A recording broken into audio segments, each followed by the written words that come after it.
Le porte del reparto di pneumologia si aprono e finalmente dopo 33 giorni rivedo mio padre in fondo a quel corridoio, seduto su una sedia a rotelle e circondato da 3 infermiere che parlano con lui.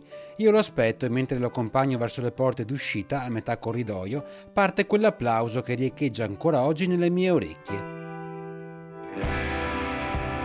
È un passaggio di una lettera arrivata dalla redazione di Antenna 3 a scrivere Marzia con le sorelle e le loro parole sono di ringraziamento per le informazioni ricevute dai nostri notiziari, ma soprattutto nei confronti di medici e infermieri dell'ospedale Cafoncello. Dico loro cioè che si sono presi cura del padre Lello, ricoverato la sera dell'11 marzo perché positivo al Covid-19, un mostro come scrivono le figlie che ha cambiato, rovinato, tolto la vita a troppe persone, ma non al loro papà che ha combattuto e vinto il virus, una sfida impossibile da superare senza l'aiuto di quelli che lui, il papà, continua la lettera, chiamava e continua a chiamare semplicemente angeli.